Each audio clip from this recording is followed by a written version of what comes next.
Do you like conversation on a variety of topics? Feel like no one wants to talk about the things that interest you? Tired of only hearing the same political, sports, or catastrophe talk? Yeah, we feel that way too. Join two high-functioning geeks as they discuss just about anything under the sun. We can't tell you what we'll be talking about each week because we don't know where our brains will take us. It will be an interesting conversation though, so hang on and join us. Here comes the relentless geekery.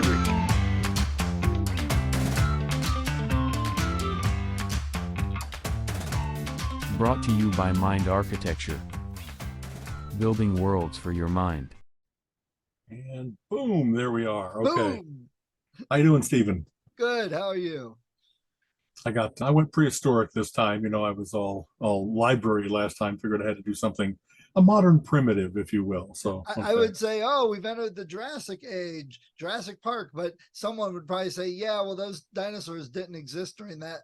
that's true. It's Triassic or it's Cretaceous or it's Yeah, whatever is appropriate for the. I'm not Let's up see. on my dinosaurs enough to know exactly where they fit. I'm pretty sure this guy is a Stegosaurus and this guy is an iguanodon, but I'm not sure. And it's also that whatever name it once was known as, they tend to like get a new one nowadays when they find out, oh, you were, mixing between the bones, or one was old and one was young. Or I've actually heard a couple of fascinating lectures about, for something that is, hundreds of millions years old, we're still discovering, we're still figuring out exactly that it's a classic puzzle where like there's no instruction sheet, there's no solution you can turn to. You just have to go with, what do we know about things nowadays and how animals have to work in order to have weight supporting muscles and have room for organs and That's a really good example. We've talked education a bit at times, and what is taught about dinosaurs when we were younger and to this day it hasn't changed a whole lot, but they've discovered so many things and changed their thoughts and stuff different. The brontosaurus, apatosaurus, and when we learned it was, they stayed in the water and their tails drooped, and and they've learned, even up to when they did Jurassic Park the movie, things were different, that these creatures moved fast, and they had feathers that we believe a lot of them did because of their lineage. They used the tail stabilizer when they ran, not that it kind of like dragged on the ground all the time. So and actually I really, if they're looking, this is such a relentless geekery topic because it is the march of science. You know what I mean? Whatever we learned when we were young, we are getting better at.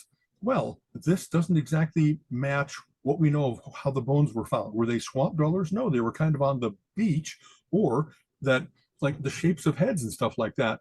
It's not only, hey, it's a skull. It's like, that's a similar skull as to animals nowadays that make a hooting noise. And so they've that they were actually not growling or roaring like a Tyrannosaurus Rex, that they actually might have been like, hoot, and having little bird calls.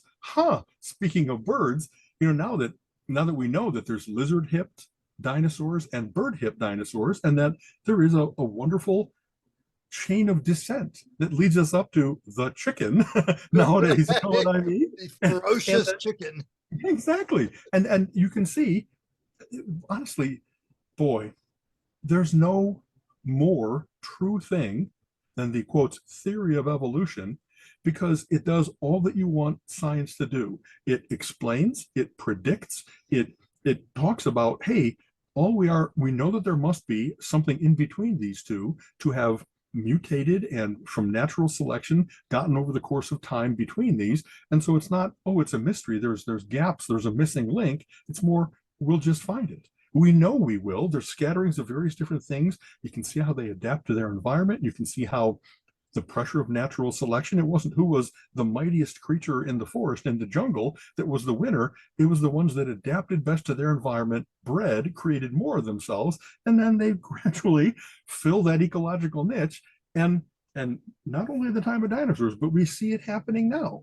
All the different kinds of finches that had different specialized beaks based on what Darwin observed, for these guys crack different kinds of nuts, and anytime that, like, honestly, the fact that within my lifetime, like only 20 years ago, we actually had a huge court case, Dover, Pennsylvania, about intelligent design and whether there really has to be a god, a prime mover unmoved, to have created all these things, or whether every visible thing we have, every best explanation is, nope, all you need is a skillion things and a skillion tries, and natural selection will create the vast variety of creatures and how they competed, how some were, egg laying versus live birth versus they, wow, some reptiles nowadays, you don't have a male and a female, but funny, they get pregnant.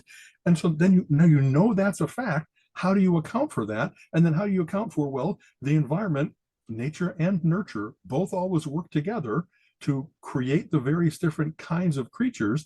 And so, like, all around us, not to be weird, there's dogs. There's dogs of what, 200 different breeds, but they're not a different species. They're all Canis, right? Like, is it Canis canis? I'm trying to think what it is. I should know, right? But it isn't that. And like, if you breed dogs, when you get a Labradoodle, it's like, that there is science. It inherits characteristics for each of the parents, and it has some of each, and some of them look beautiful, and some of them look a little weird. And so you think, that guy doesn't have now either the running capability or the digging capability of its forebears, so it might not work, because you kind of have to specialize and fill a niche in order to survive and be the best sapsucker, the best mole seeker, you know what I mean? That kind of stuff. So whenever I've had a couple conversations about, that they just don't believe. It's like, well, that's a really good word, because believe is exactly what you have to do or not. You can look at all the facts and still say, nope, all of that, the impossible earth's worth of true that you're going to reject in order to say, nope, 6,000 years old, nope. God sat down and said, I'm going to make a trillion different animals. And yeah, some of them are going to die off, but is it a mistake? No, that was my plan all along. Oh, why are you even, how does your mind go to that place of rejecting so much of what makes sense? And it's not just the fossil record, though we win, there is a fossil record. God didn't bury, to test our faith. How many times did told that that's crazy? Actually what happened. Well, I was in, I brought up dinosaurs, and they actually said, well, that's because God created the fossils so they would be, and the oil on purpose, knowing we'd need to use it for car. I'm like, what? Well, so just that, what a wonderful explanation, perfectly wrong, doesn't match all the available facts, doesn't even make sense with everything else that you see, like, not just from paleontology, but all around us. Every how do insects work? The amazing variety of beetles is not because, well, I guess there's still God's plan working, because there's a whole new generation of beetles, or it's just that we found it, or that, you know what I mean? You can like, wow, you're out in white sands, and like, here's all these creatures that everywhere else are colorful, and here they're white. And like, well, that's because in order to hide from predators, the ones who are the lightest color have the best chance of survival of going into the next generation. And so eventually you get white lizards and white beetles and white birds and whatever else it might be. And the resistance, the stubbornness, the damage that has to be in you to, like, look at all the available facts and say, nope, I'm going to go another way. It isn't only that they're wrong about that. It's like, wow, there's a ton of stuff that you're wrong about. To see, like, patterns where there aren't, or to insist that there must be a force that creates that, instead of just every time it rains, do you really think that every raindrop goes exactly where it's supposed to? Or is it just a wonderful random cascade? And that from that random, it's kind of funny, because I had worked in genetic algorithms and how they work, and how you get amazing complex behavior, emergent behavior, as they call it, that it looks like it quotes, knows what it's doing. Somebody must have designed this. And it's like, I can guarantee you that it didn't. I created with this wonderful primordial soup of possibilities, and the ones that worked not immediately better, but slight advantage over the course of time, give that 10,000 to 100,000 generations, and you get what looks like, wow, that's a perfect shark. That's a perfect cow. That's all these various different raptors or herbivores or all those various different things. But it wasn't that I, Al Baltus, playing God, created these things. It's more, I created the initial wonderful conditions of proteins in a soup in the swamp, shot some lightning bolts through it, and behold, proteins join together. They find out that, oh, light sensing is a good idea for being able to spot food, dodge predators, just inhabit your environment more fully. And then it isn't that you have to go from nothing to suddenly an eyeball.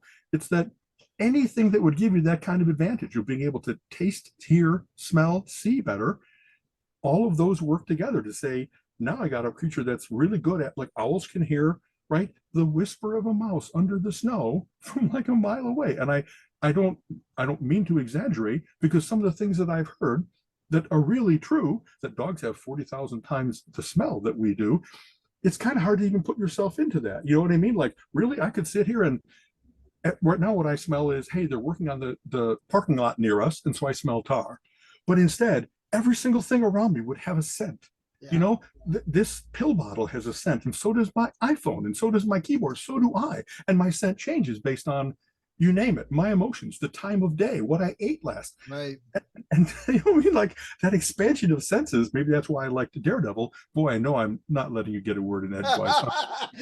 I'm just keeping track of topic number 8 now. So Daredevil, okay, we're there. It's kind of cool. Like, one of the things I have found intoxicating in my life is that expansion of senses. You know, I got a pretty good pair of eyes, but when I first used like binoculars and you could see something a long ways away, and the interesting power of, I've expanded my bubble, my sense of things. When I first was, I think I mentioned this before, I've only been out shooting a couple times, and I'm surprisingly good at it because I have pretty good eye-hand coordination and muscle control and anticipation of how that thing might move. So I was a great skeet shooter, for instance. You know what I mean? I really could, for not having ever done it before, I was getting like 8 out of 10 on things that like go through the air, but it's like, well, that's physics, you know, and then you wait until it pauses in its spin, blam, that's when you get it. You don't try to track it during the most difficult part.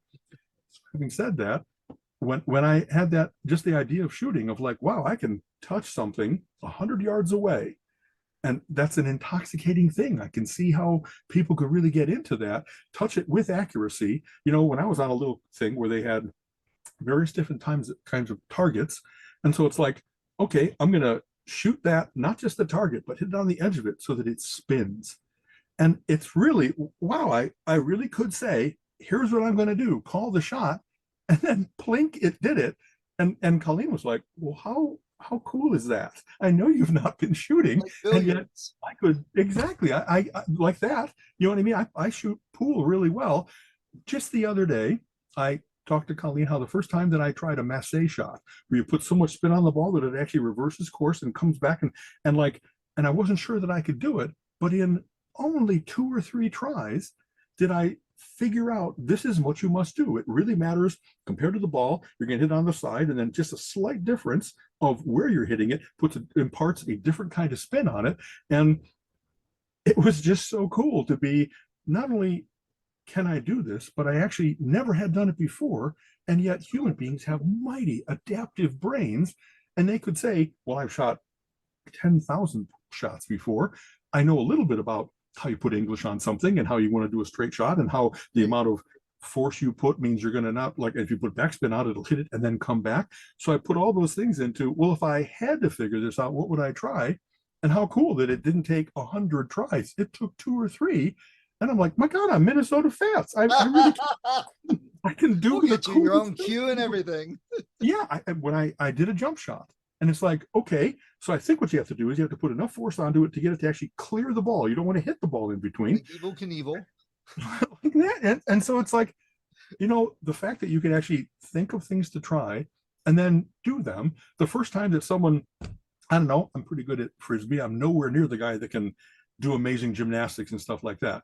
But the first time you think of how you're going to, not only, if you just put a certain amount of spin, it goes straight, but you can get a big old wide curve. And then the first time you try to throw a curveball, I threw, you know, with a regular hard ball, and then you play with a wiffle ball, and you can get a wiffle ball to curve like 3 yards because there's no weight compared to the spin you can put on it. And it's like, this is really cool. Physics works. I can conquer it, adapt it to do what I want to do.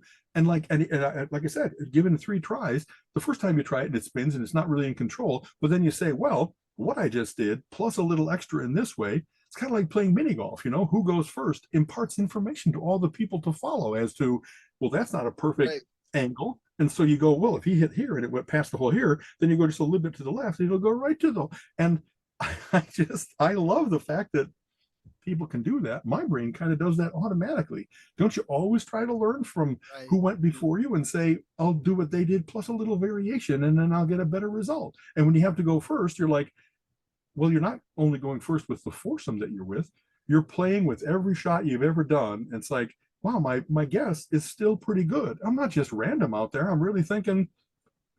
Anyway, I just Yeah. it's very cool to see, like, I'm a creature like anything else. And so there's got to be times when an animal is running along and they're like, well, I want to get that really tasty, sweet one at the top, but am I going to like be better at jumping? Am I going to be able to like butt it with my head and knock things out of the tree? Am I going to learn how to use a tool and pick up a branch and all those things that you see animals do? That wonderful, like the pressure of I got to eat is enough to get them to be, necessity is the mother of invention. When you have to figure out how to get to safety, how to get to food, how to be attractive to a mate, you do what you have to. You know what I mean? Nature is happy to guide you with all those things. So that's a lot. That's a lot. Well, let me jump back on something. You mentioned intelligent design and we were talking dinosaurs and that.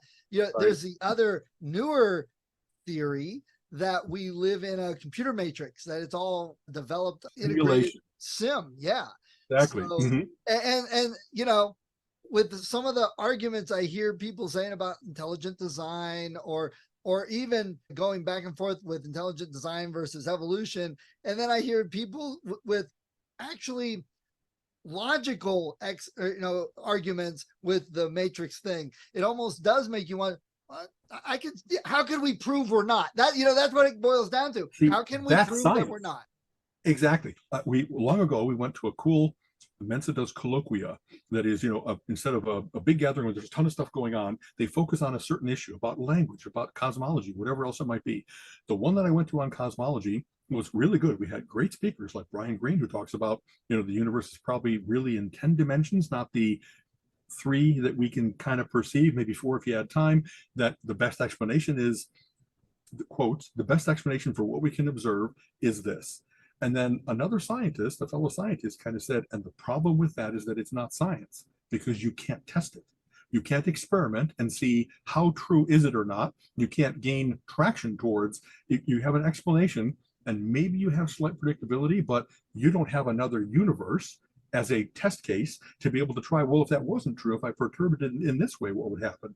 So it's very cool to see it, even at that top level of science, big old brains, there still are people that are like, well, but you can't call it science unless it really has falsifiability, provability, and that a lot of people don't really get that about science, that it isn't only how much you assert, it's that you have to be humble enough to say, well, how could I prove it? And how many experiments? What's the sample size? What's all the ways in which we know how to do correct scientific method, create a hypothesis, design an experiment to test the hypothesis, see how true it is, accounting for all the variables you can. In the act of doing the experiment, you find out, well, it doesn't account for everything. So then you don't just say, well, I had the one shot and I figured it out. You continually are in that refinement process. And only when things are, statistically 99.999% probably, that's when you start to say it really is our best guess. This really, we can't refute that we've seen these observations. And in fact, here we'll do a fun little segue now. Did you see Oppenheimer? I did last night. I went with Colin. Okay, we saw it also. You'll see Sunday night. So it's a great movie about science. Of course, it's about the atomic bomb and the war and personalities and so forth. But so much of what it was about was like just the opening of, wow, quantum mechanics shows up. Things are not really Newtonian. You know what I mean? They're quantum. You have to say that there really is random activity, that you can't predict certain things. They brought in Heisenberg, who the Heisenberg uncertainty principle is named after. And the fact that this guy had to kind of go from place to place to find pockets of scientists that were even willing to entertain, like after Albert Einstein had said, God does not play dice with the universe. Yeah, he does. There really are events that are unpredictable at that quantum level, and that opened up. Not only did it push aside some of our best understanding up to that point, up to that point was really good down to whatever atomic level or whatever observations we could make of the universe, but there was something deeper. And then once you know that that is probably true, or just in the act of testing it, you can't deny the findings that you're getting. Like he starts one lecture with, so you know that matter is both a wave and a particle. And even though it can't be, it is. And then Right. what do we do to explain that, to understand that, to be able to use that for a deeper understanding of the universe and a deeper ability to predict?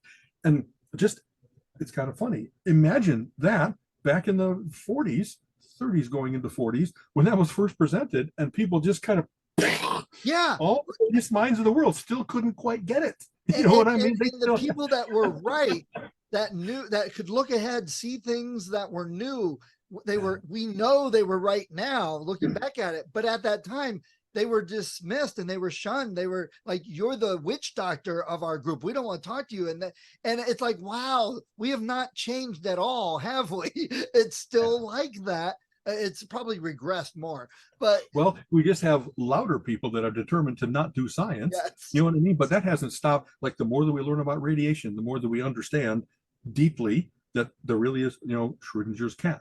You really can't predict, you can't know. The act of observing a system also changes the system. So there's been, Which is a like, basis of quantum physics. Exactly. Boy, I don't know if you ever read Gödel, Escher, Bach. It's a great book by Douglas Hofstadter, and it talks about how there are similarities between the views of the world of those great men. Gödel had an incompleteness theorem that you can't have a system where the system is inherently complete with you always have to start with a certain number of axioms. Boy, I hope I don't butcher this for anybody who really understands this deeply, but it's about how systems have a frame of reference, and they're bigger or smaller, and that you kind of have to decide, in order to have this frame of reference, I have to include or exclude certain other things that I know because it'll work within this frame of reference, but then you can't make it complete, define it fully without also bringing in other things. And he talked about how that is well represented, that is Hofstadter did, in Escher's work, where it creates impossible but plausible, perfectly coordinated things. The famous thing where people are walking on the ceiling and on those staircases that go, and this thing is a forever staircase, that he had that mind that could so perfectly capture the ambiguity, the self-negation of something that can't be, but it sure looks right. And so what does it do to our mind? How do we deal with those paradises?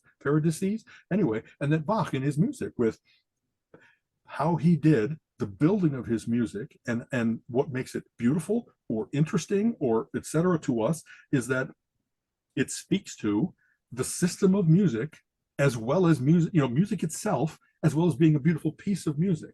So anyway, I can't recommend that book. In fact, all of Hofstadter's books are, when you're sitting there, you're like, wow, this great mind has managed to capture these things in a way that he can share that with me. What an incredible privilege that this, dots on paper can share something. He injected that into my mind, and that's just so wonderful and exhilarating and humbling. Yes. So that we are in that world, that doesn't stop with 1 or 10 or 100 books. There's so many books that we should be reading about.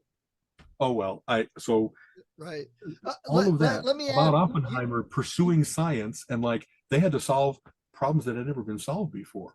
And so they bring the biggest brains, but the biggest brains can also come with egos and maybe a certain amount of social problem, because even back then, though we didn't call it necessarily, there were Asperger's people and autistic people and people that had hyper focus, but they were rough around the edges in working with people. But you need a team to be able to solve this huge problem. And what a remarkable man Oppenheimer was, to be so well respected, or so able to see into other people. And of course he had his own flaws, right? The woman showed he was very much a womanizer and an egotist and that kind of stuff. But just that, it really captures, I think, the spirit of the Manhattan Project, that you had to do this thing to win the war, to not let the Nazis get there first, and have a weapon we've never seen before, but we knew was going to be terrifying in its impact, in its possibility, and uncertain as to how much it would really be. There was a lot of things they were uncertain about, that, and they even said at one point, oh, well, that's theory. We're dealing with theory, when Matt Damon was like near zero. that was done Exactly. so well. Right. And we need to, without being a spoiler, we need to explain that, so they're talking to the scientists and they're saying, well, so the way this is going to work is we create a chain reaction of we're splitting an atom, and then that throws off other things that also affect other atoms around it. And you get a chain reaction of nuclear fission, right? Not fusion, but fission. Right. And so what would stop that? Like, we did all of our best calculations for what we understand, and the math says that it's a really, really tiny possibility that we will light the atmosphere on fire and destroy the world, but it's not zero. And it's like, well, and can we get to zero? Because in the act of building this bomb, we don't want to destroy the world. And they were just, well, it's really tiny, but it's not zero. And so somebody had to say, winning the war is so important that we might like cinderize the world. Yeah, but that so whole scene, I actually glommed onto that scene. To me, it was a very important scene, because this is something I've noticed and dealt with in my life. You probably have too. It's just I've put more focus on it, that you have these really smart people and they can figure this stuff out. And there's so many things, but one of the other characteristics of that is seeing things from multiple sides and multiple possibilities, not just the one, this is the answer I want. And they even mentioned, oh man, the one thing in there they're talking about where it's like that you have all these scientists arguing about this atomic bomb and what's going to happen. And they know they don't want to do it. They're like, we should just be able to say, look, we got the power, and everybody else backs off because, oh my God, we understand how important this is and how big it could be. It's huge. But right. Then they even said, well, you guys kind of get that, but 85% of the people out there won't understand it until you show it to them. And you have to actually a demonstration yes. of nuclear power, like the reactor at University of Chicago or the yes. bomb. And that scene, I was like, I understand that so much, because there are so many times, even with work with computers and databases and stuff, where I'm like, well, you got this, you got this, you got that, and it could be this, but this is important. I have all these parts, I see all these sides of it, and then I get my boss going, oh, okay, so what's the one we do? What? And I'm like, well, I just told you all the possibilities. You tell me. And they right. just know. And I'm like, well, if we do that, it might do this. Well, what do you mean it might? So I understood that scene so well, and it explains a whole lot. And the one thing I'll add to something else you said a minute ago, science provable and that, but if it's not that, then it's not science, like the other realms and all that. I'd like to add on to that, tag onto that. It's not science that we know yet, or that we know at the moment, because we do keep advancing based on our understanding, based on instrumentation that can measure more accurately. That's Galileo could have observed the planets and the stars and the movement and said, there's other planets up there and that, but without the instruments to test it, it was magic and it was just speculation. But once they had the instruments and he could prove it, then they killed him. So there he goes right back to that same thing. He knows it, and there scares everybody else so much that they get rid of him. I mean, it would have fit this movie perfect. There are some things exactly that are like that are so, wow, it really upsets their worldview. People will not let that happen. They won't go through the ego death of something that I believed all my life is not true. I kind of like my world as it is. I disagree, no matter what proof you show me. It can't change. Life can't change for them. This is all I know right now, and that's the end of it. But it's like, dear God, in the 50, 60 years we've been around, how many new things have they learned and changed? So let me get. This is kind of funny, and maybe there's a little bit of this too. One of the things that's necessary for science is to go from subjective to objective, that it really does matter. Facts matter, measurable matters. Anything that you can put a number around, then you can compare between things, and you can share that information with others, because they can reproduce the experiment. They can see that this is true. And so I've had some conversations about, some people, there are all kinds of subjective things. Taste is not a matter of truth. It really is. If you like ketchup on your hot dog or not, it's not yes or no. It really is. And there's all kinds of things that are only a matter of opinion, only a matter of we even experience things. The ketchup is only true unless you talk to somebody like Sheldon, because he will tell you there's only one right answer. And that's why, Big Bang Theory was, well, he just cut to the chase and said, I don't want to have that discussion. It just is this way. Right. So I'm not the person, if you will, that developed this idea, this process, but I really have used it multiple times it's multivariate analysis, what I call the choosinator. So you got a huge big thing. I'm going to buy a car. And what goes into buying a car? It isn't, I like this car. With some people, maybe it really is. They walk in and say, this one looks nice and it's red and it, you know what I mean? The price is right, done. But I am the Consumer Reports guy where I really like to say, well, how safe is it? And what gas mileage does it get? And how many does it seat? What's the cargo space? What's the expected, sorry, the repair things about it? I don't want a car that can stay on the road a third of the time because it's in their shop the other 2/3 of the time. So I really want to look at all those things. And what's funny is that if you go to talk to people about buying a car, there's a whole array of each of those things. And sometimes people quickly rush to the one issue that matters to them. It really matters to me that it has the biggest range because I really want to be able to drive far without having to seek gas. It matters to me that it's the safest because I have 2 children and I'm going to have them in the back seat and they're the most precious things in the world. And so all those things. But then if you're looking at, well, how could everybody pick a car?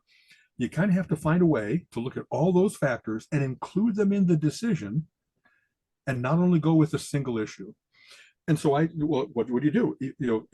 I have 30 different things. And what I want to do is for each car, I'm going to rate them on a scale of 1 to 10. How safe is it? This is a 9 versus this is a 3. And then it's not only the safety matters, but it really is, there's a way to rate each of those various different things, even subjectively. If it's not everybody would say it's always a 9. Some people would say 1, 7, 3, 9, whatever else it might be.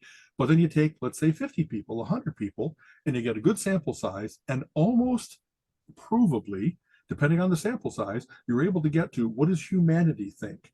If you have a big enough sample size and take all their values and find the average, mean, median, mode, how there's various ways of looking at that too, then you can get to 6.5 is safe to most people.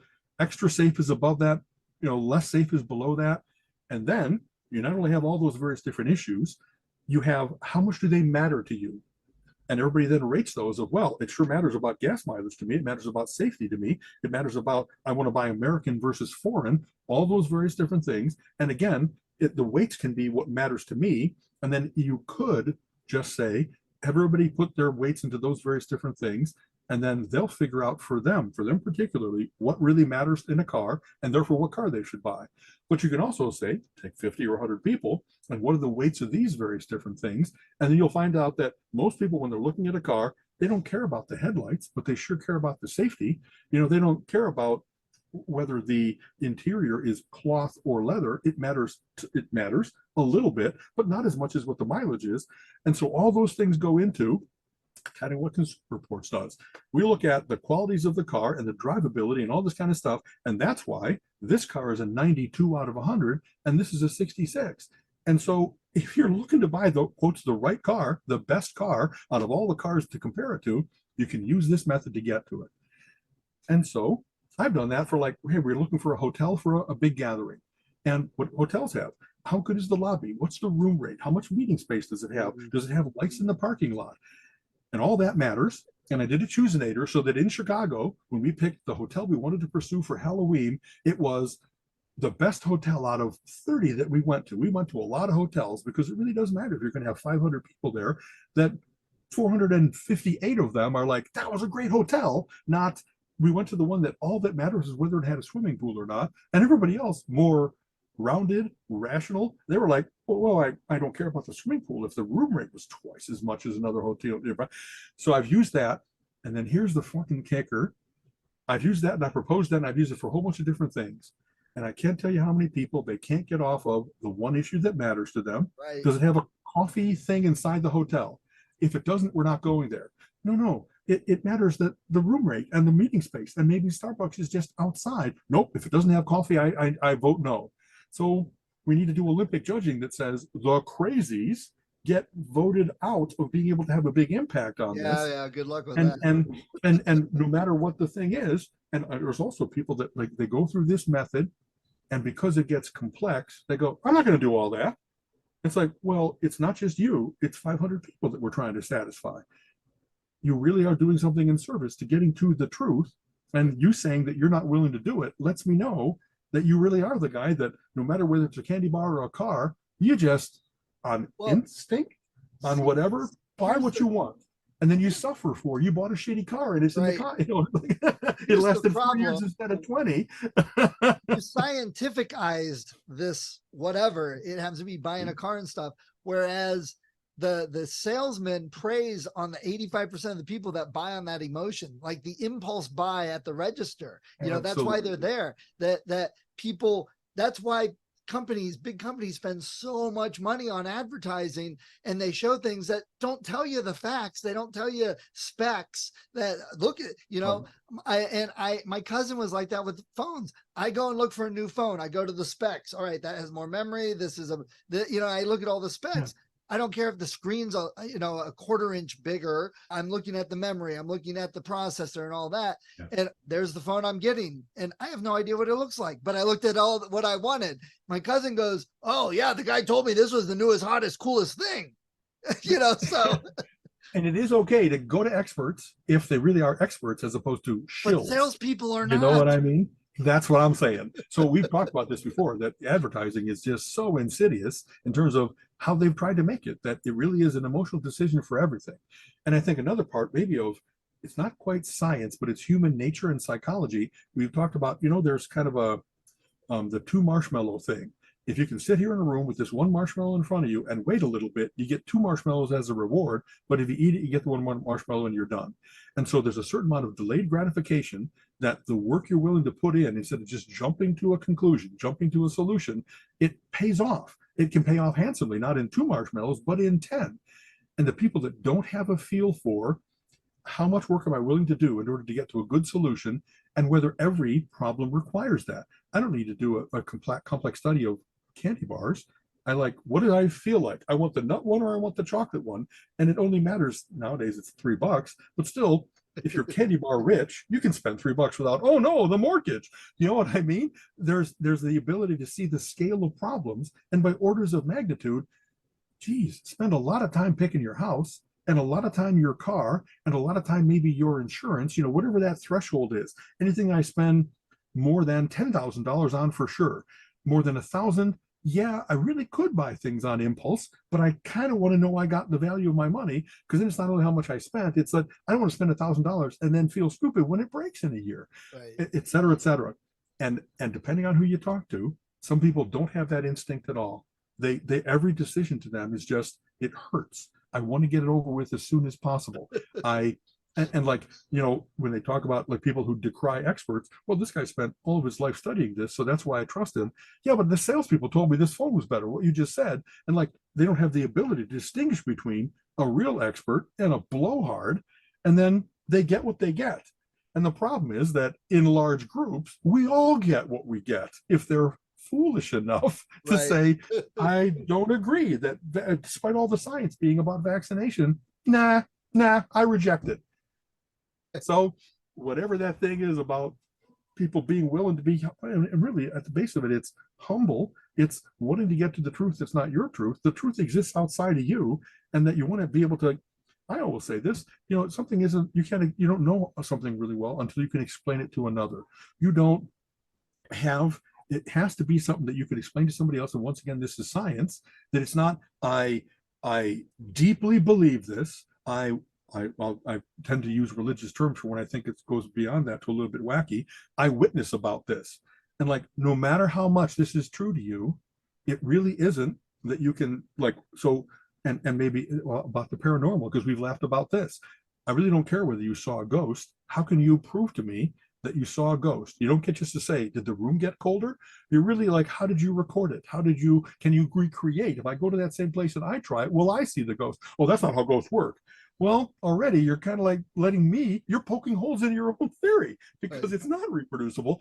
And yes, there really are things that are not doable like that, but the depth with which people believe certain things, without being able to share that to others, it astounds me. You know what I mean? There is life after death. Nah, we don't know. Nobody knows. And your brain is no better than mine. Nobody knows. It's not that, like, there are certain things that people have such amazing faith in, that are unknowable, that it really makes it dangerous then, because then they apply that to other parts of their life. And it really isn't that you're sure that this is right or wrong, good or bad. The Earth isn't only 6,000 years old. The Grand Canyon didn't get cut by 8,000. the Colorado River in like 100 hard years. No, there's the path that shows now you're 220 million years behind, because we know the fossils and we know the kind of rock and we understand the whole process of how the Earth came to be and how this river did indeed take a long freaking time to carve the Grand Canyon. Right. Oh, well. Oh, So, well. so let me jump back to Oppenheimer, because Yes. there was so much more about that movie. Yes. There was one scene where he was kind of getting in tune with the universe, and he was looking at a Picasso in the theater. And I realized at the end that the whole movie was Picasso, that they showed so many different sides of and different people and viewpoints and got it all in there in different ways. It was kind of like looking at the whole event as a Picasso painting. And if you had not told me who the director was, I would have never in a million years guessed it was Christopher Nolan as the director for that movie. Interesting. It was not anything like he'd done before. Aside from So the what did story, it have and what did it lack that would have led you to think it was him? Like what most of the time, what I associate Nolan with, and I'm not saying it's bad at all, is that you have a pretty standard story, a big blockbuster movie going type story that it's one of those that if you really stop and pay attention, you could predict what's happening. And he likes big action sequences. And, Colin always says, oh, Nolan's got an explosion movie coming out, that type of thing. Right. The Batman movies or right. Transformers and Okay. many, many other things.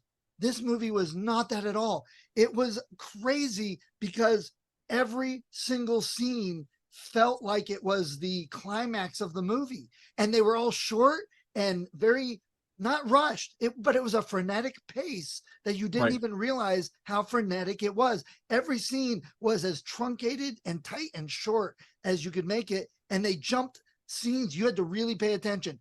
Do not get up and go to the bathroom, get a drink, get popcorn. Don't look at your phone, because every scene has only the information in it for that part of the story, and it moves on. And if you blink for too long, you're missing stuff. He does trust the audience a lot. There's no voiceover narration. There's no returning to the same theme to make sure you're getting the point. He really does put together that beautiful mosaic. And maybe, like you said, looking at it from multiple frames of reference, that's very Picasso. And looking at it from a frame reference that you've never looked at it before, like Oppenheimer had to do to understand fusion, fission, how you would get to that.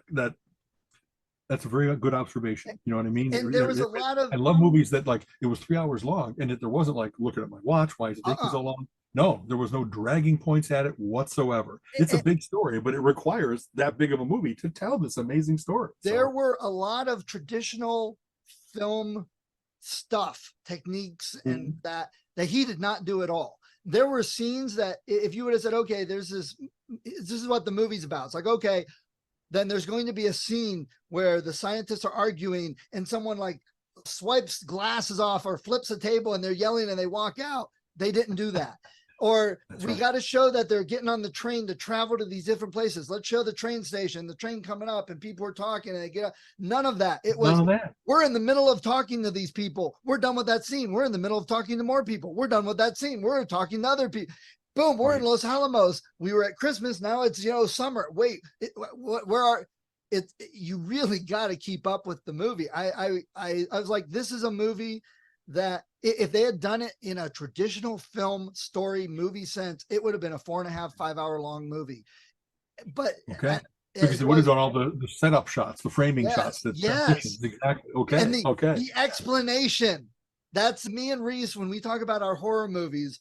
We usually love foreign horror movies more than American horror movies because American filmmakers treat American audiences like they're complete morons, and they have to explain every bit of the movie, and they have to lead them by the nose through the story and every part of it. Whereas foreign films quite often don't. They figure, you can keep up. They let you catch it. They let you catch up. Exactly. Right. And sometimes they leave things inexplicable. It just is. Yes. And it's not necessarily, it's because it was the devil or something. Like right. That. Okay. And that was one of the things that I think took me a while to get into Doctor Who, because it's a very non-American type of show. And there are times where you have to like think and keep up with it, because it's not like an American drama at all. And I That's think another that's good actually observation. Yeah. one of the things that took me a while. And this movie, it's definitely one I'm going to have to see again. It's like I want to see it again, but I'm almost afraid that I'm not going to enjoy it as much and it'll degrade.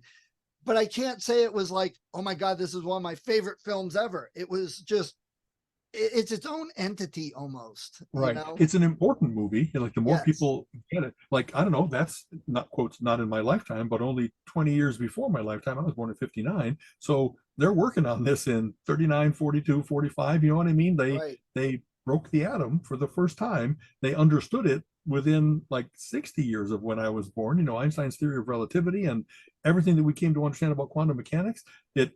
It's kind of cool. The pace of understanding of science is not only fast but accelerating, and that is its own thing that unnerves people, that they want to take advantage of. You know, this phone does 100 miracles a day, and I don't have to understand it. I just have to know that I can beep beep boop and talk via internet, Wi-Fi, satellite, et cetera, and yeah, pick up the eggs at the grocery store. You know, that I want to watch a cat video. I say those things to kind of tease about it, but the fact that there really are people that talk about, oh my God, technology is going too fast on a miracle device. It's kind of like self-ironic. You know what I Yes. mean? Yes. So So one of the things was, go ahead, please. no, like they captured very well what was it like to work in that time period. You know, before the internet, they didn't make big bones out of, they didn't have smartphones, they didn't have instant communication. They really had, in a lot of ways, the ability to isolate and hide, because there weren't satellites all over the planet. That nowadays you can't build a nuclear facility without, between the combination of sensors that we have going and all the eyes in the sky and stuff like that, that will know that. So I liked that. It made that what they did even more amazing. Like when you see the space capsule in the Smithsonian, and you're like, that little tinfoil thing made it to the moon and back. It made it into orbit and sustained a human being inside of it. It's just amazing when you And see, that and it had like 15, 16K of RAM. You know and what I this is mean? exactly, I pointed this out, and Colin and I argue about this because again, I told you we were a little late recording because I was just on an interview, author stuff, and she asked about, fantasy, and I'm like, my whole life is kind of a fantasy, figuratively and literally. I just view the world that way, and I always throw out, and I know Colin's like, well, that's not an argument, that doesn't prove anything, but the point is, look at the beginning, 1900 to 1910. Look at where we were, just barely putting up lines for the phone and electricity, and people still living in Western towns with horses. And not saying that any of that's bad at all. It's just what it was. Outhouses, And in exactly. No indoor plumbing. less than 50 years, we split the atom, we get nuclear bombs. 30 years later, we're on the moon. And now we've got the internet. And I mean, that's in 100-year time span. What the That's heck amazing. is going to happen in the next 70 years? Yeah, it's to just bring it up. So I think I mentioned I like a group and a concept called FIRE, Financial Yes. Independence, Retire Early. One of the main celebrities, not the right word, let's say promulgators of the idea, is a guy named Mr. Money Mustache. Just funny enough to be memorable. But he has been reissuing like the top 100 of his columns that he's put out over the last 20 years. And so many of them, they're not only about finance and getting to retirement. They're very much about what's the frame of mind you need to be in order to have this happen for you. That you need to be able to be relatively frugal about the big things, and you know what I mean. Like one thing that he talks about in particular is the world's going to get better. It's already unbelievably great, and it's going to keep getting better. And as much as we might have the naysayers, the conservatives that are unnerved by change, or the people that automatically awfulize various different situations, I really do understand that things have a dark side, perhaps a terrible side. Nuclear power. Now we're talking about AI, their genetics, nanotechnology. Oh my God, we're going to turn the world into gray goo. I was in a cool futurist group that really spoke to this, that you have to have like enthusiasm and confidence that man is uncanny in terms of how he will solve every problem. That it really might be that we have slight ups and downs, but kind of like the stock market, it ratchets ever upwards. There are downturns, and we get ourselves in trouble and have to fix the next problem we discover. But the march of civilization, not only in the last 100 years, but in the last 10,000 years, and that's kind of maybe where my next talk probably will be about the long now, about taking on the kinds of long-term thinking that let us not be distracted by all the BS of the world, all the celebrity stuff, all the who puts ketchup on a hot dog, all that stuff. It's amusing, but deserving of like a second of our attention. And the way you should live your life is, I know I'll make enough money to do well. I know that my kids will do well. I know I can have optimism about and make decisions based on, take care of, and The Wealthy Barber, a great book, talks about this. If you take care of the top 10 things that might go wrong or that you really have to pay attention to about your salary, about insurance, about medical, about etc., the next 1,000 things just don't matter. You really can live a life of whim. And I feel like going on a drive today. I feel like going to Europe. You have to do a little bit of planning that, but in the overall, your life is going to be better and better and better and better if you pay attention to the few most important things. And so Oppenheimer is, like what you were just talking about. Yeah, we have to worry about nuclear power, and it led to the Cold War, and we had the doomsday clock, and we're worried about, are we really going to have people that, even though they know that this is potential mutually assured destruction, are we, the Russians love their children too. Wasn't that a great song by Sting? That you have to count on a certain amount of humans they have within them to do the right thing. And not only do they have to do the right thing, but they have to stop the maniacs who really would burn the world down if they can't own it. That they really will destroy the Library of Alexandria because I'm the conquering guy and I'm going to destroy this civilization. The crazies that are willing to do that kind of genocide level destruction, that are willing to undo civilization with nothing to replace it, like, at least you got to be able to say, that's a mad dog. That guy, you don't vote for him. You put him in a fucking prison. You put him in a pen where he can't harm others, at least. And the more that we get to where certain things, memetics, social media, that it allows people to like kind of magnify their crazy message, there at least has to be those certain people, like during the McCarthy hearings, where one guy finally said, like, have you no shame? Have you no honor? I didn't realize the depth of your depravity and your barbarism that you were willing to do. And that's what we need, is people that are willing to, it's not about, hey, what are your plans or non-plans? It's that this person as an individual is a madman, and we're not following another Hitler. We're not doing the crazy stuff. And when you see societies kind of go down those weird paths, it's happening in India, the world's largest democracy, but Modi is like, he's playing all the nationalist and religious and all the right chords to get amazing power. Erdogan in Turkey, like these weird crazies. I always think, wow, if you were wondering, what would you do if you were in Nazi Germany? Exactly. It's like, we're doing it. We're deciding whether we're going to really go off the cliff with this guy and take the rest of the world with us, or if we're going to say, nope, I think the rule of law, pretty good idea. I think scientifically, democracy has proven that it works better than every other form of government. And yes, it has its problems, but you don't abandon it without something better to replace it. You don't just declare, we don't like a free press.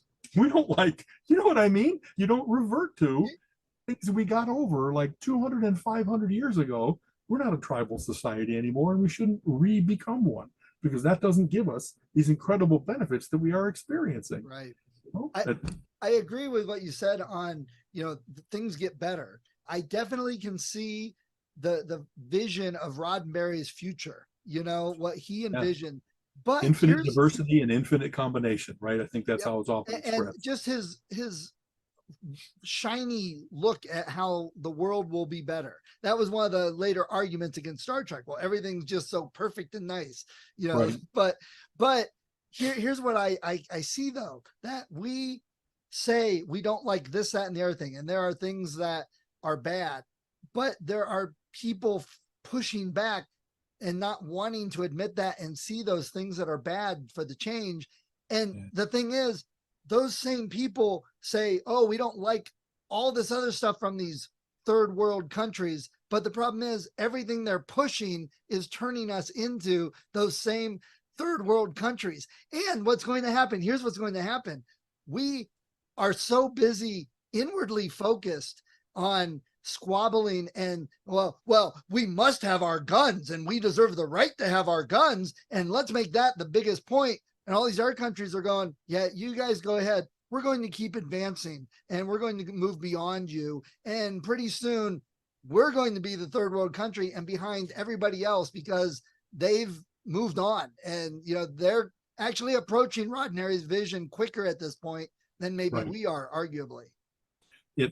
I think what's going to happen, I don't think we're going to have a schism in the United States, but I think there definitely is going to be a dawning realization of the things that the craziest of the red states are proposing don't work.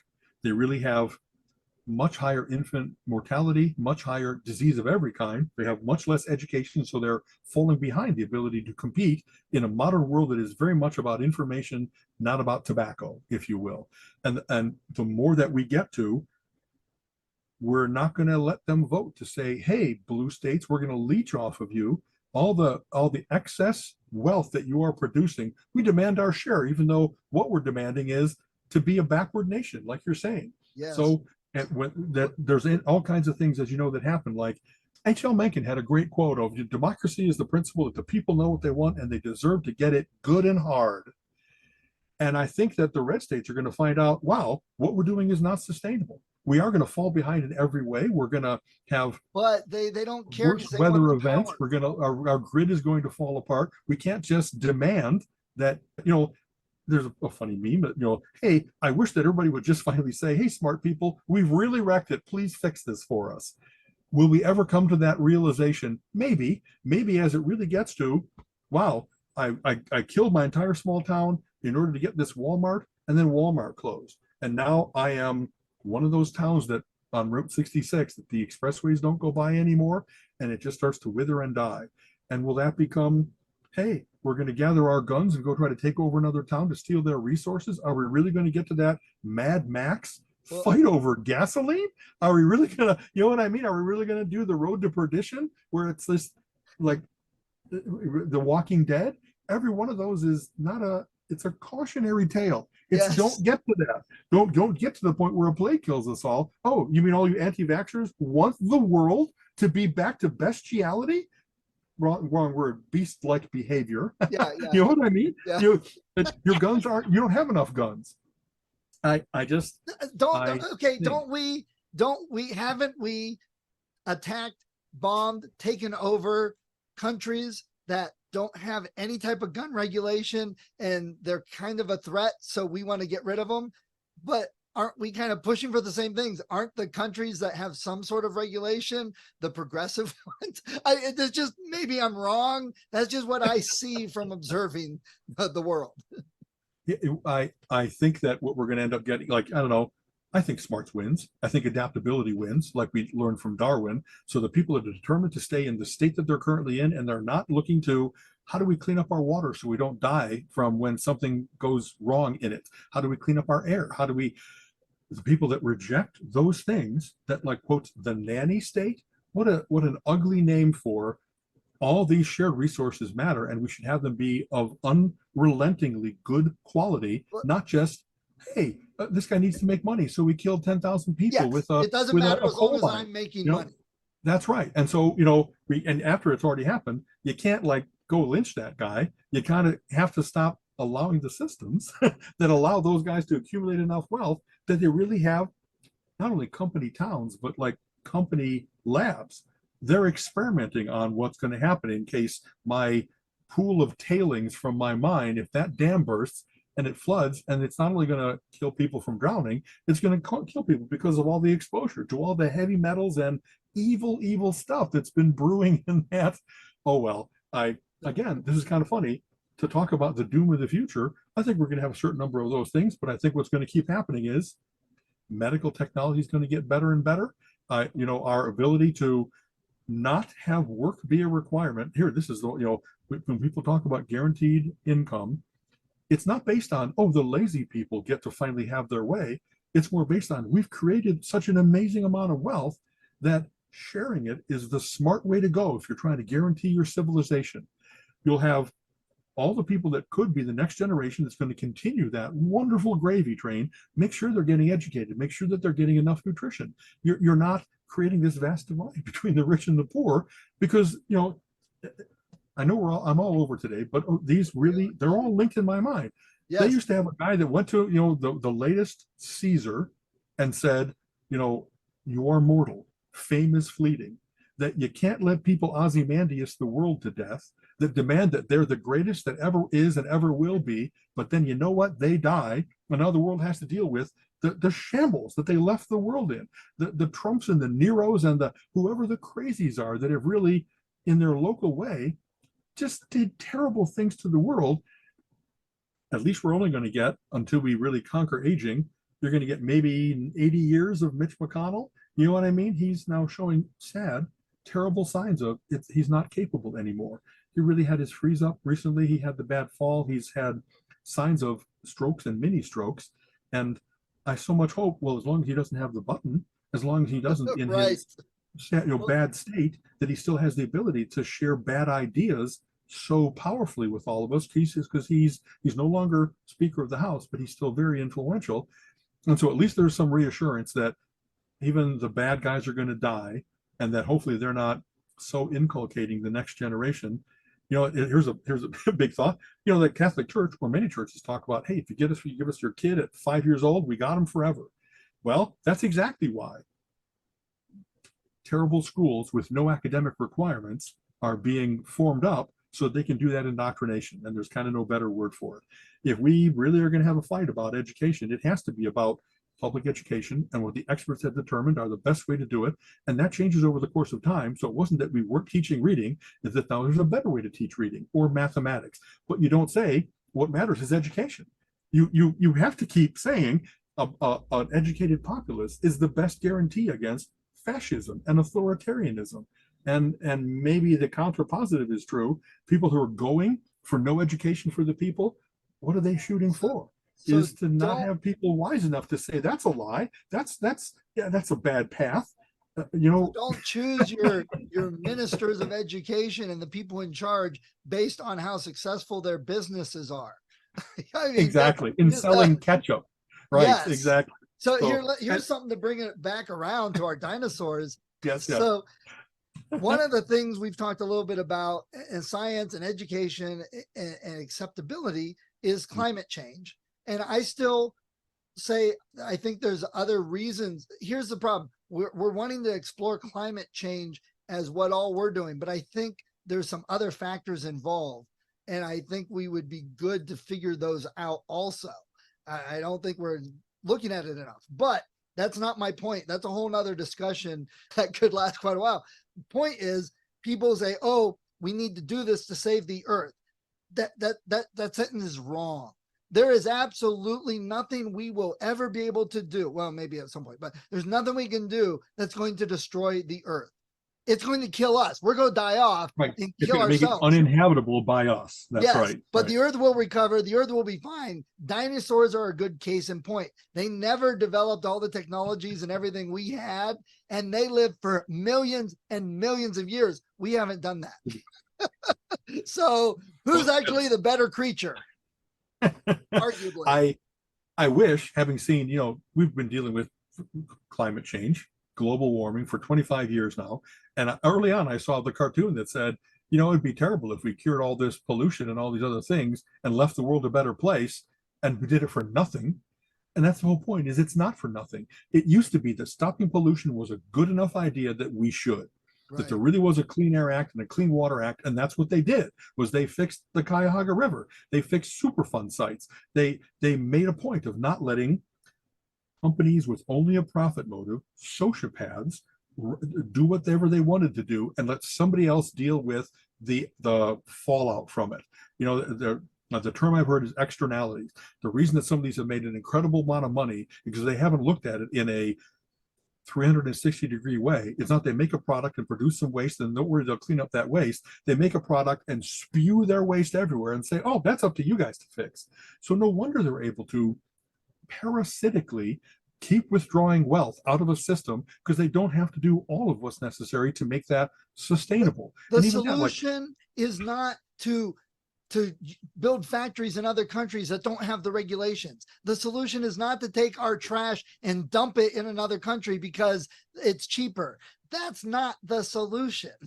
That's right. And yet some people think that way. I can keep adding to that dump forever. I can take scows of stuff out into the Pacific Ocean until you find out, nope, now there's a Pacific gyre and there's plastic everywhere. Now there's so much crap in the ocean that we actually are seeing that 90% of animals have microplastics in their systems, or we can't fish for certain fish anymore because they've got so much heavy metal in their systems that you can't eat certain species of fish.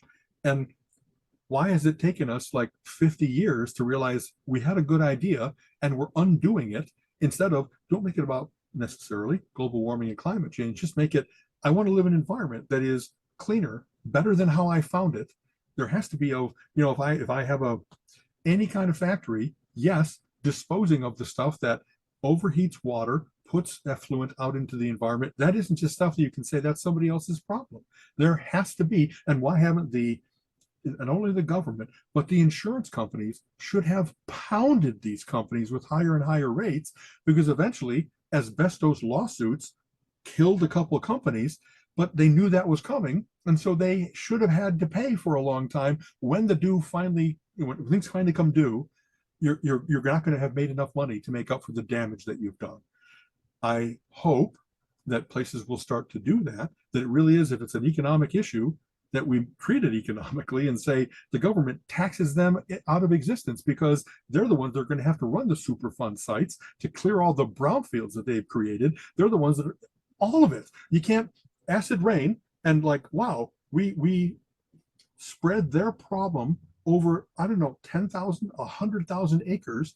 And now that land isn't properly arable. And now we've hurt 10,000 people that they drank water that used to be coming down from the mountain nice and pristine. And now it's got evil in it. Now it's got terrible. So maybe we'll finally get some people that are going to be really good. Maybe the lawyers are going to save us all, Stephen, because they'll come up with the test cases that say there has to be a way to make sure that the people that created this problem are also the ones that have to pay for its cleanup. There has to be a way. You know what I mean? So go to it. Class action suit. All the problems, us being older may see with the younger generation, there's a lot of good things too. They're not listening and taking a lot of the crap that the old politicians and corporate leaders are spewing. They don't accept it. They don't listen to it. And they will support companies that are green. They will go out of their way to try and make things better. Now, arguably that could be because they're young. We're all a little idealistic when we're young, but as a group, they seem to be going that direction more so, even more than like the hippie generation or whatever. Right.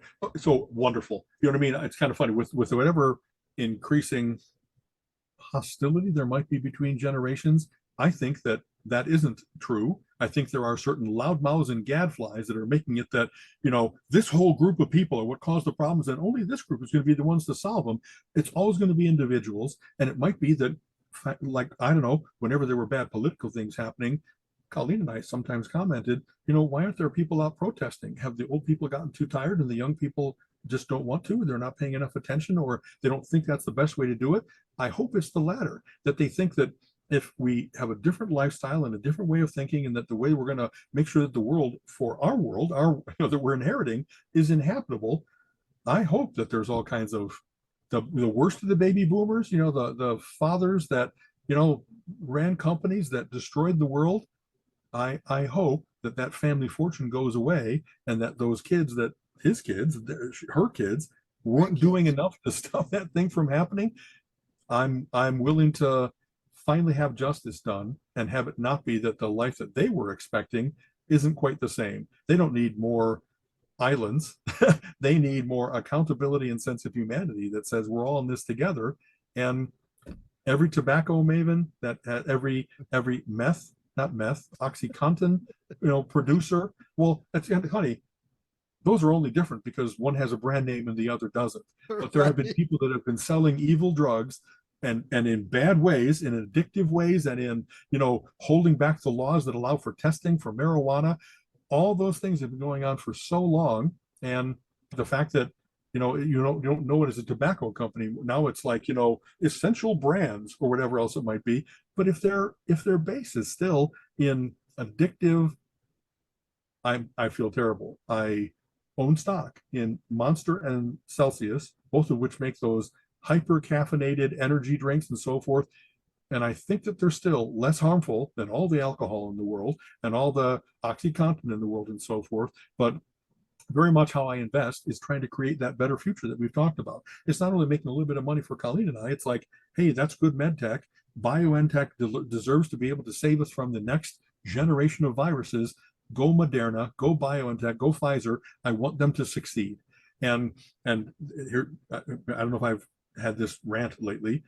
There's so many cool things coming up with, hey, with electro things or magnetic things, we can get to cancers in ways we never could before in your brain or in your internal organs, that it's a more sophisticated, less harmful, less intrusive way of being able to cure certain things. And one of my stocks, Reata Pharmaceuticals, just shot up 50% in a day, which is ridiculous, unheard of, because their method of treating a specific disease that really only affects like maybe 5,000 people in the world, but the treatment is going to cost like $400,000. It's one of those things where you kind of become a prisoner in your own body. You lose muscle control, and for the people that need it, they kind of can't do without it. So it isn't only that they've created this treatment, it's that the things you learn while creating that kind of treatment, maybe that's going to help every kind of, you name it, MS, multiple sclerosis or Parkinson's or muscular dystrophy, the things that are kind of systemic and bad like that. And that's what I like about these various different companies. And Motley Fool calls it often optionality, that they're not only, hey, we got a new widget and let's sell that widget. It's that all the things we've learned about that widget, we now can also put that into various different things. And it's not going to be 5,000, it's going to be 50,000 people, and it's going to be 500 million people. Right. And whatever we're going to learn from how to do better vaccines, how to do better heart treatments. Now they've got a thing where one of my guys is, instead of, you got a clog, and instead of putting a stent through it or doing some like relatively rough and maybe dangerous things to remove that, and I'm trying to think of what the name of the company is. They have a thing where they really have the little, you do laparoscopic surgery, you thread a little guy, and he like doesn't just bore away through the plaque that's in the way. It actually like slurps it out and gets it out of the way, but not in a way that harms any of the arterial or venal wall that you're within. And so, like, again, from finer measurement, from better instrumentation, from computer control, so it's not a human being trying to judge, am I doing this right? But it's like, it's checking 10,000 times a second. Nope, haven't done any damage to anything. I've gotten rid of the bad stuff and left the good stuff. Like a self-driving car, like whatever other examples we could do, where like let the computers, who are idiot savants at doing that kind of continual monitoring and adjustment, let them do it. And so I just love that I've got investments in a whole bunch of different places like that, that I'm just so looking forward to. Yep, pancreatic cancer is no longer a death sentence. There might be a cure. And that it's not only hoping for, every time that they make a little bit of a breakthrough, it's like, give them more money so they can do more research. Bet on the winners, bet on the Biogens, and there's, unfortunately, they're also similar named. Is Biogen the good one, or is it Amgen, or is it, what I mean? I love learning about that kind of stuff, and I love creating the better future. And hey, if it ever comes back that it works for me, hey, we got a new, our Dexcom patches and our various different things that help with diabetics. I really am hoping that we'll cure diabetes, that we'll have, and like at a reasonable cost. I think I mentioned, I was taking Mounjaro for a while. Right. Well, that's now $900 a month. So I'm losing weight instead. I'm doing what I should have all along. Instead of saying, take a pill, it'll be okay. I really love the fact, however, that the more that we learn about the human body and about material science and so forth, you're going to see, I hope, just as long as we're alive, our chance of living longer keeps going up, because they keep on finding things about genetics, about chemistry, about all of it. And I know I'm once again here. I like the fact that you can work actively to create the better world by giving the smart people some money. It's as simple as that. You know what I mean? Agreed. Nice. When we stopped doing stem cell research for mostly religious reasons, that was such a backward step. You know what I mean? During the Bush administration, we let fear mongering and not the betterment of humanity lead us. And Right. it didn't stop entirely. We found ways, again, humans are very ingenious. They found ways that it didn't have to come from various different, certain stem cell lines, didn't have to come from fetuses, which they were worried about. There were no fetuses that were being killed to get this. We weren't harvesting babies, but that's the kind of crap that you heard being said to Right. build the fear that made it happen. So, just that, someone that wants this so much that they're willing to lie about it, maybe that's exactly why you shouldn't let them win the game. You know what I mean? They're willing to do anything to get their way. Ugh. Agreed. And there's still too many of them. Absolutely. And they're louder. Okay. All right. Yeah. So, Yeah. Great day. Thank you for adjusting our time today. And Thank we'll you. see. By the way, next week is my birthday. And depending on what Tuesday is my birthday. So depending on what shenanigans Colleen has planned, I might ask for us to postpone by a day, or else I'll get it done first thing in the morning, and then we'll go off on our adventures. So we'll see And she's home all the time, so it could be shenanigans any point. Exactly. We're taking advantage of that. There's a whole bunch of like Tuesday, Wednesday, Thursday trips besides only the weekends nowadays, because we can do that. We can just escape and go down to Gehenna. So, nice. All right. All right, do Dennis tomorrow. You have been listening to the Relentless Geekery podcast. Come back next week and join Alan and Steven's conversation on geek topics of the week.